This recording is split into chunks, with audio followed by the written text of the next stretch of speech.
Halo, selamat siang. Perkenalkan, saya Retno Nurbaiti, Marketing Properti Majalengka. Nah, saya akan kasih tips nih bagaimana untuk menjadi sales properti yang baik dan benar. Nah, pertama itu yaitu dari penampilan. Nah, kita bisa dilihat nih dari penampilan kita, bukan penampilan yang seksi ya, tapi penampilan yang rapih, menarik, juga kita juga harus wangi.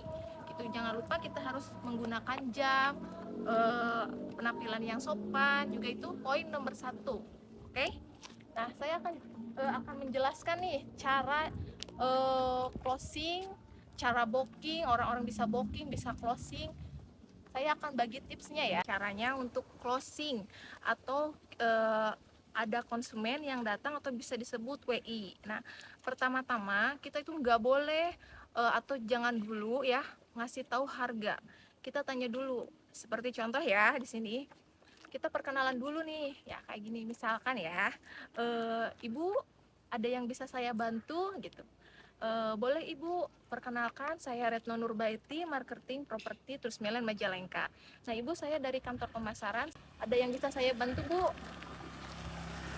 Untuk konsumennya nih mau nih ya, misalnya konsumennya mau, boleh teh, saya mau tanya-tanya gitu kan. Kita langsung respon baik nih, boleh ibu, bisa dilihat dulu nih brosurnya sama set plan. Jangan lupa kita bawa brosur dan set plan. Nah kita bisa menjelaskan bagaimana set plan. Nah kita juga harus tahu nih set plan itu yang kosong di warna apa, yang sudah terbooking di warna apa. Kebetulan di Majalengka itu yang kosong itu warna putih, yang biru itu sudah terbooking atau sudah terisi gitu ya. Nah, yang ready itu di sini warna pink. Nah, di sini juga kita jangan lupa memberitahu atau ngasih tahu juga ya tentang DP. Karena di Majalengka ini DP-nya beda-beda. Kenapa beda-beda? Karena DP-nya sesuai lokasi yang strategis. Nah, DP di sini 1 sampai 9 juta ya. Tapi kita itu punya trik. Ke konsumen itu jangan langsung ngasih tahu DP di 9 juta karena takutnya mereka juga shock gitu ya. Kita kan nggak tahu nih konsumen punya budget berapa gitu. Nah untuk di sini untuk yang 1 juta sekarang itu tinggal 2 unit lagi. Nah jadi kita nggak bisa nih di 9 atau 10 juta, di 1 juta. Nah kita ambil yang standarnya di tengah-tengah. Kebetulan kan di sini yang di tengah-tengah itu DP 3 juta sampai 5 juta. Nah itu ada di blok D sama blok C. Boleh nih dilihat. Ini. Nah, untuk itu DP 3 juta kita bisa kasih tahu dulu nih ke ibunya. Ibu boleh nih di sini kita rekomendasiin untuk DP 3 juta. Seperti ini ada di blok D. Nah, di sini juga ada yang sudah ready di 50% gitu. Kita bisa ngasih tahu ada yang ready atau inden. Kita punya lagi di blok C. Kita kasih lagi nih rekomendasi di blok C. DP 5 juta udah terima kunci ya di blok C. Karena kenapa nih?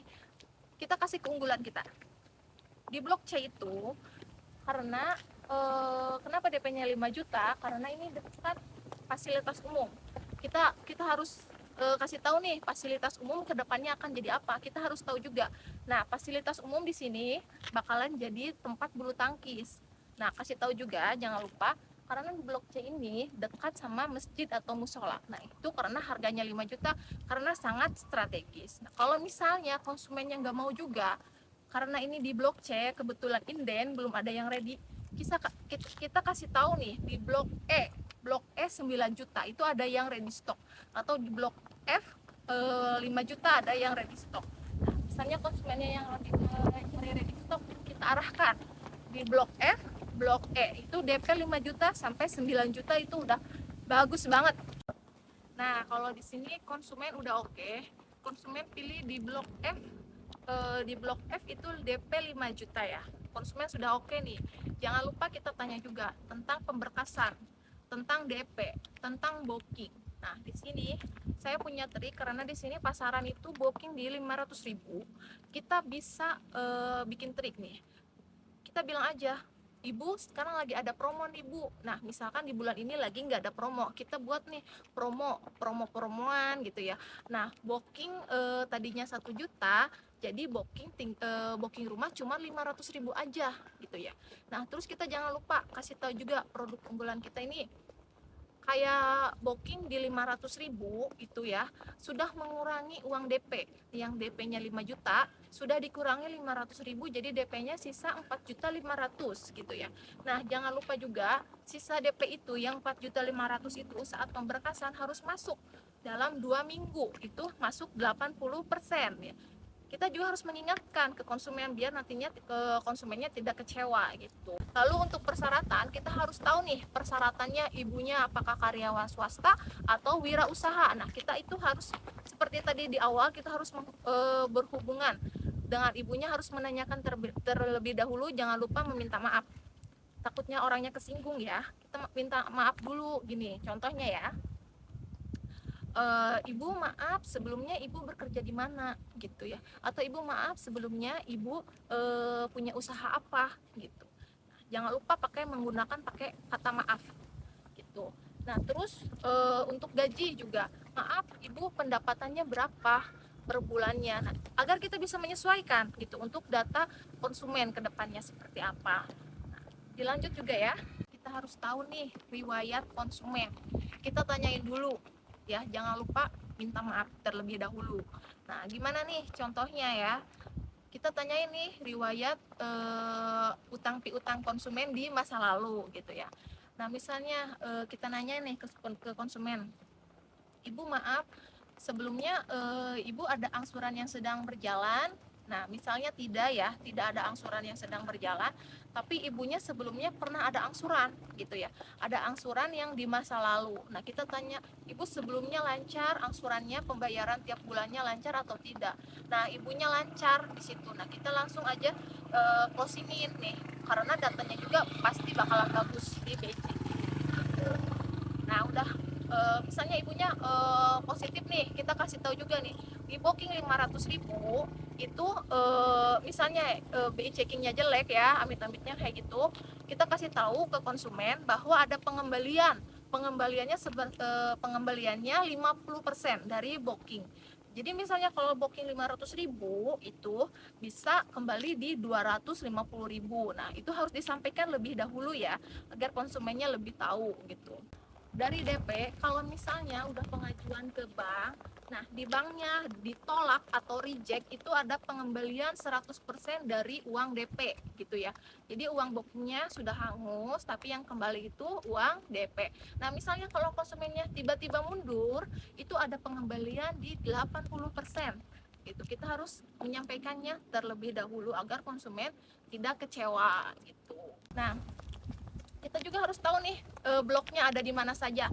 Nah, kalau di depan saya di sini ada blok A, blok B, dan di sana ada blok C, blok D, dan di sini ada blok E. Kita itu harus tahu tiap blok itu DP-nya berapa gitu. Jangan sampai kita ngeblank nih. Kita nggak tahu DP-nya berapa, bloknya blok apa, jangan sampai seperti itu. Kita harus tahu dulu. Kita juga harus memiliki komunikasi yang baik, komunikasi yang sopan. Gimana contohnya? Komunikasi secara langsung atau secara di sosmed ya, secara via chat.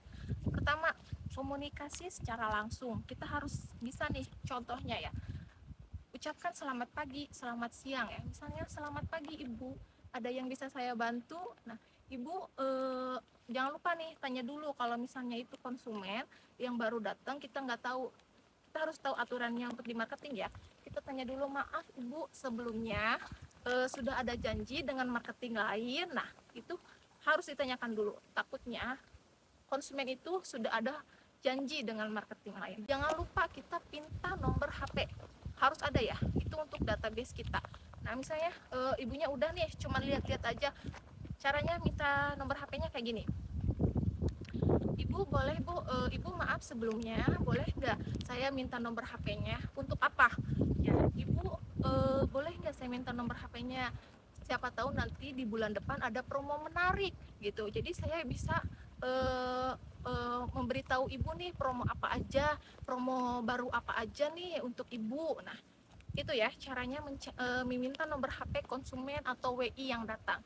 Nah, kalau secara chat ya, misalnya dari Facebook atau TikTok, itu caranya bagaimana? Misalnya itunya yang chat duluan, dia yang chat duluan, konsumen yang chat duluan, itu kita harus follow up, tapi jangan terlalu memberi informasi secara full. Tidak boleh. Kita caranya itu konsumen supaya kita narik dia agar ke lokasi ini, agar cek lokasi. Gimana caranya, itu tujuannya ya, dia harus cek lokasi dulu ke sini, jangan tergesa-gesa menyuruh booking, karena tidak akan pernah booking sebelum cek lokasi. Kita cek lokasi dulu. Nah, Bu, misalnya nanya nih, mau nanya-nanya tentang perumahan, boleh kita tanya dulu siapa namanya, dari mana, pekerjaannya apa, sebelumnya udah pernah cek lokasi atau belum. Nah, kita tanya dulu, kasih info setengah-setengah aja biar dia sampai penasaran ke lokasi kita. Nah, udah penasaran dia, udah sampai di lokasi, baru kita kasih nih produk kita seperti apa, keunggulan produk kita seperti apa, itu dijelaskan. Nah, di sini ada ruang tamu juga dan memiliki 2 kamar tidur. Nah, untuk kamar tidur, untuk yang depan itu 2,5 meter sampai 2,5 meter dikali 3 meter. Nah, kalau yang di belakang ini lebih besar ukurannya, di ukuran 3 kali 3. Dan ini memiliki 1 kamar mandi dan memiliki spek untuk dapur. Untuk dapur 2,5 dikali 3 meter. Nah, untuk dapur. Boleh? Nah, di sini itu DP 3 juta udah terima kunci, ya. Kita lihat lagi nih ke depannya. Nah, di depan ini memiliki carport yang sangat luas, yaitu 4,5 meter dan memiliki taman. Di sini ada taman juga ya. Atau bisa nanti direnovasi, atau bisa kalau misalnya nih ruang tamunya kurang begitu cukup, ya bisa bikin di sini ruang tamu atau seperti taman di sini. Boleh nih. Nah, di sini ada juga desainnya bagus banget nih, karena kita udah desain modern dan catnya juga warna putih. Nah, untuk menjadi marketing yang unggul, kita harus ditanamkan beberapa prinsip, yaitu seperti kejujuran, tanggung jawab, loyalitas, dan integritas. Jangan lupa juga untuk saling menghormati dan peduli sesama tim. Nah, dalam pekerjaan juga kita harus bertanggung jawab kepada konsumen, bertanggung jawab atas tugas kita sendiri, dan disiplin. Dimanapun kita bekerja itu harus disiplin. Nah, untuk mungkin itu saja yang bisa saya sampaikan. Mungkin di lain waktu kita bisa bertemu lagi. Bye bye.